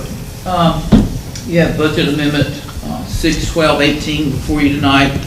This budget resolution reflects the current allotments as of the state allotment 47. It shows the different programs that had increases and decreases throughout the year. You have some transfers within the local budget to cover operational costs. Your Fund 3, again, shows the allotments within the federal programs. Your capital, basically the shifts that we did to accommodate shortages within the different projects that you all have been approving for Stan to work on this year, as well as the standards financing of the school bus leases that are in this fund. Child Nutrition received a equipment grant this year Fund 6 reflects the revenues and expenditures budgeted from those revenues for the various school funds. Fund 7 reflects the activity in the 3 after-school programs. We have been given word that one school will not run their program next year. We have talked with the auditors. Those funds can be transferred to their individual school funds, and they can be tracked separately for budgeting purposes, but there are no restrictions on those monies once they go over to Fund 6. And then Fund 8 is the various activities within the local grants and remaining grant balances that we had as of last year. So that will bring your budget into the current date. Okay. What is the state textbook account? How does that work out? The reason that one is in the negative, the state textbook fund basically is the warehouse fund. And each year, school systems are given allotments for textbooks. They can transfer out, this is the last year that we can do it, that you can transfer monies from PRC 130 up to PRC 61, which is instructional supplies and materials. So they can buy additional instructional classroom materials that were not available through the warehouse. The warehouse has a fund balance to it, so even though technically you don't carry over money within your state programs, you do within the textbook fund. So even though it's showing there's a negative, basically we're using some of the monies that we have accumulated in prior years. Okay, but what I'm saying is it was $252,000. Was that us transferred out, or is that a state transfer out? This is individual schools using their textbook money to transfer money out. If you recall, when we talked earlier in the year, many schools had a large balance in their textbook accounts. The state is limiting that they won't be able to transfer those monies out for instructional supplies next year. So they're making the best of it. We've had a lot of schools that buy Chromebooks for their classrooms and the carts because they are digital instructional materials. So that's been a bulk of the news that we've had this year. Got a question. Just looking at the overall amended budget here, the right-hand column, is that what is the balance in each one of those accounts at this time? That will be the revised budget amount. That will not be the current balance after the expenditure. All right, how do you know what is the current balance? On a general ledger report I can run for you. This is just the budget amendments that are coming for you to cover the expenditure. Could we get one of those on the 27th? Yes, sir. The ledger account very similar to coincide with what this is, because some of these numbers look a little bit, I don't mean not blame you, it just looks. They're hard for me to understand. Right. And put in perspective.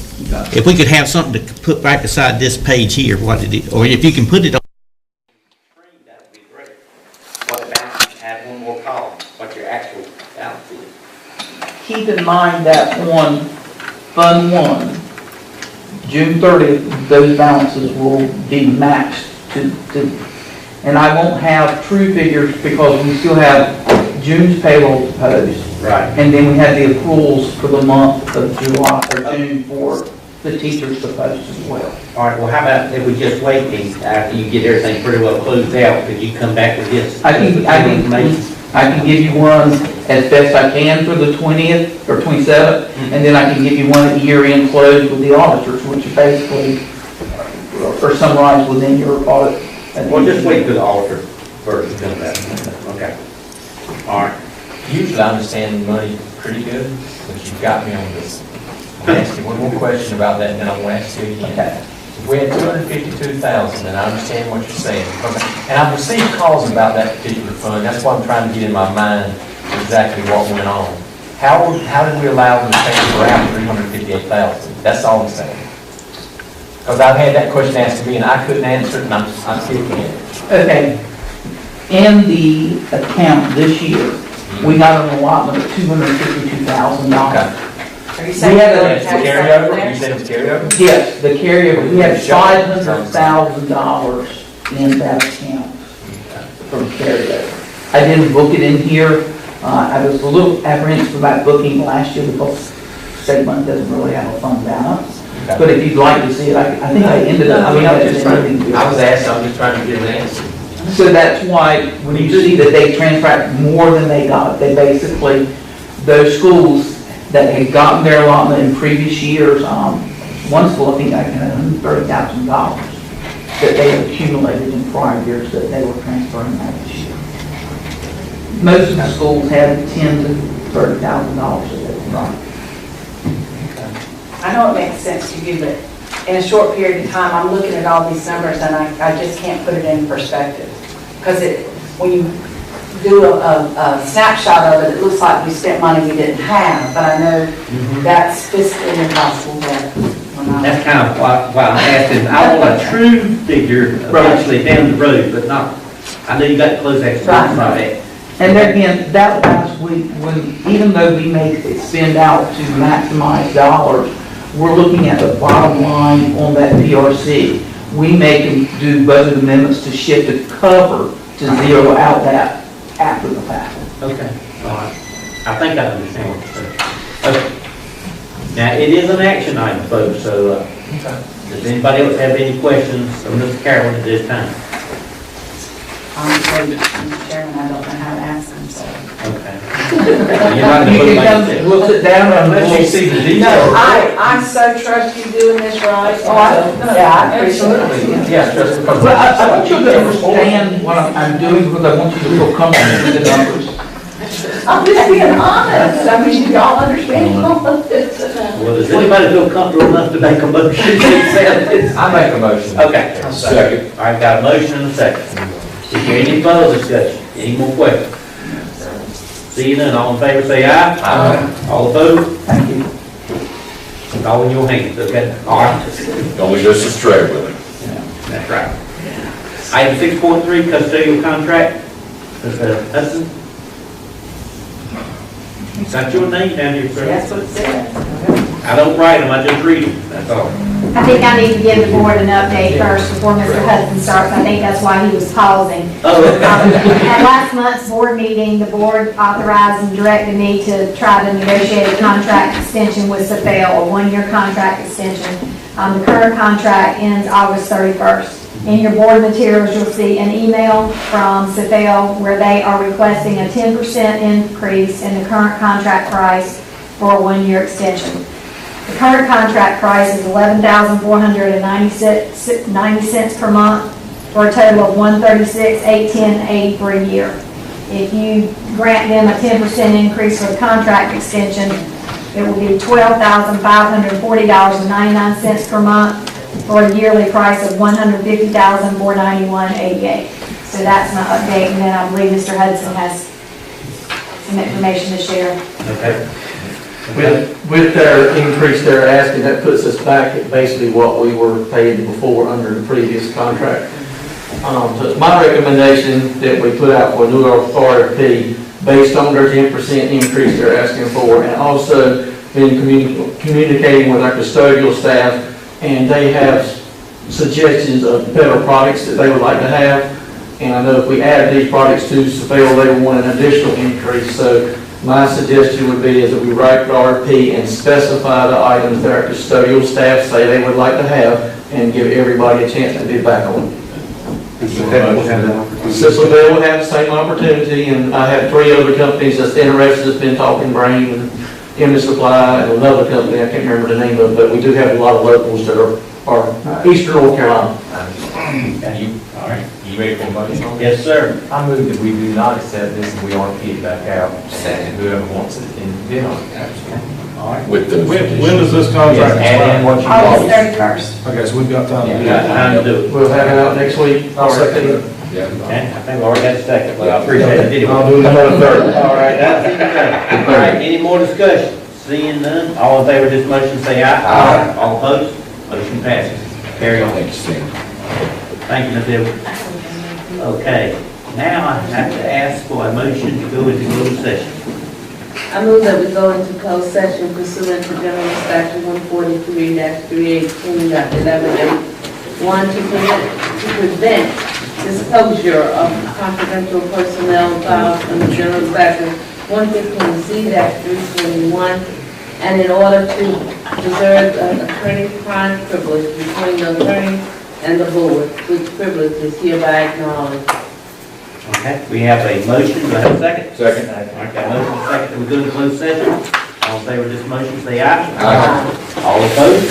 Motion passes.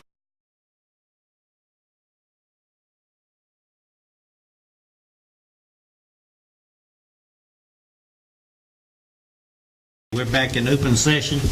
At this time, I will entertain a motion to accept the personnel agenda that was presented to us. Mr. Chairman. Second. Motion and a second. Any discussion? Yeah, I'm not vote, I like to pull number B, under 3. You will not be voting. I will not be voting for that, voting now. On item B, I under will. transfers. Right. Okay, all Right. right, have that noted, Lisa. Okay. All right, all in favor of this motion, say aye. Aye. All opposed? Motion passes. Item 9, updates. First is the calendar. I know we're meeting on, what, June the 27th? 27th is our budget meeting for final closeout. Should be a brief meeting, Right. 5:30. Right. And then we need to pick a date for the July meeting. I expressed if we could avoid July the 17th. Any other date, I'm fine with, but I've got to be out of town that night. What is the feeling of the group on when you would like to meet? Are we going to try to just have one meeting in July? Just one meeting. Can we do it maybe not on a Tuesday? Do the 19th, whatever, however you want to, whatever you. The later we go, the hiring wise, the more new hires we'll have to approve. Okay, how about the 25th, a Wednesday? Is a Okay. Wednesday bad for people? Not for me. It's a little better for Yeah, me. that's fine. Can we do it on a Wednesday? You have a conflict? Or the 19th, or the 18th, whichever. Either one, I'm fine. Which one works better, early, 18th or 25th? I mean, the longer we wait, like I said, the more new hires we'll have. So the 20, I mean, if 25th works, that would be preferable in the sense you'll have more 25th would people be to better hire. because the nurse would be on the 18th. Okay. Okay, let's do that. Let's if do the that's okay. 25th. All right, okay, so we will meet July 25th. 5:30? And you can contact us. if we 5:30, know something please. for them. Okay, thank you. Mr. Dunn will be off his audition and he'll be in the seat. He'll be fine. After tonight, he might Stay and debut. Okay. All right, any board member updates? I will not be present on the 27th. I've asked Miss Lisa to please call me because I'll be up north on vacation. All right. So she's gonna call me because it sounds like we've got some things that'll come back next. I'd just like to hear and. You can't go on vacation with Okay. us. All right. I have a real quick update, and I said this in my church the other day. I know from time to time, we all look at young people and shake our head, wondering what in the world they're thinking and doing. But after going to the graduations on Saturday and hearing the invocations and the benedictions and the valedictorian and salutatorian and class president speeches, I think we're going to be just fine. There's some fantastic young people in our county, and I wish them all the good success coming up. And I'd just like to apologize first for not being at graduation on Saturday, but I was up in the air on an airplane coming back from California, but I heard good reports from... You can see them all on video. Oh, yes, and I'd like to thank Ms. Booth for pitch hitting for me over at Washington High School that morning and everything. And if nobody else have any other board member updates, I would like to just remind everybody this coming Thursday of the reception for Dr. Phipps. Staff, faculty, whoever is open to the public from 5 to 7 down at the estuarium.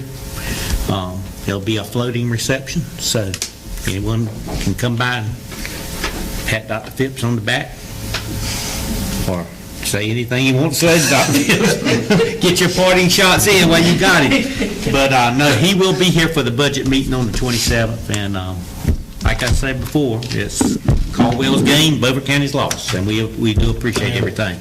And with that, Did we not tell him we're all going up to stay with him for the Appalachian State?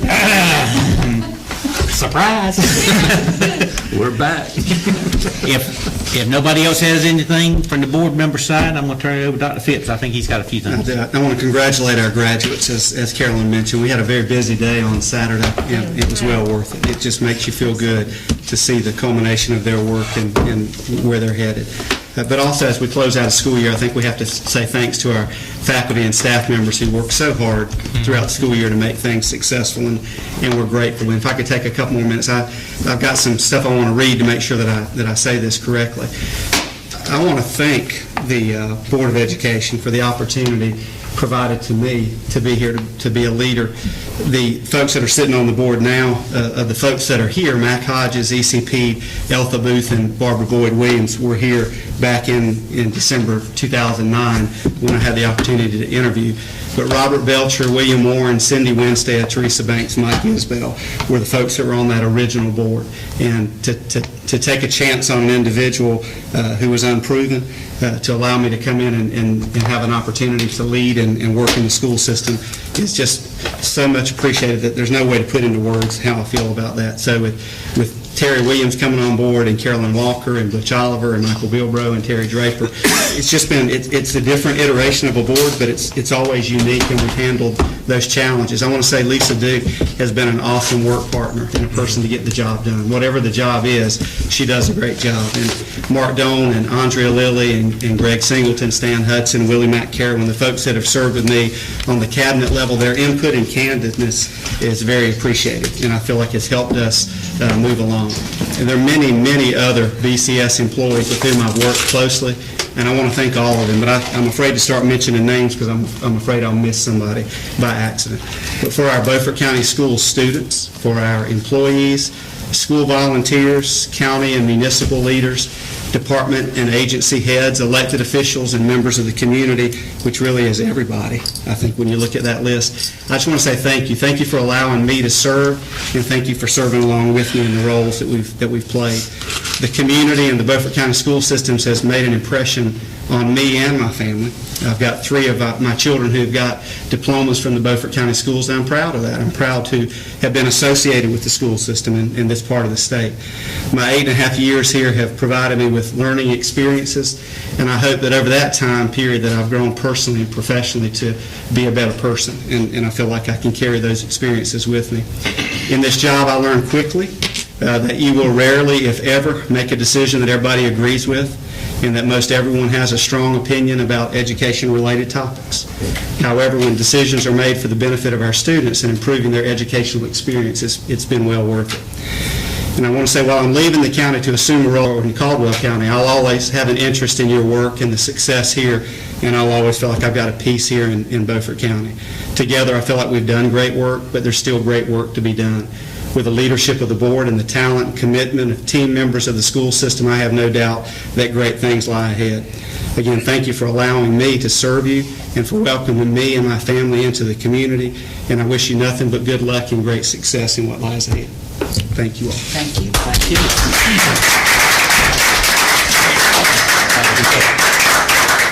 Good luck to you, sir. Thank you.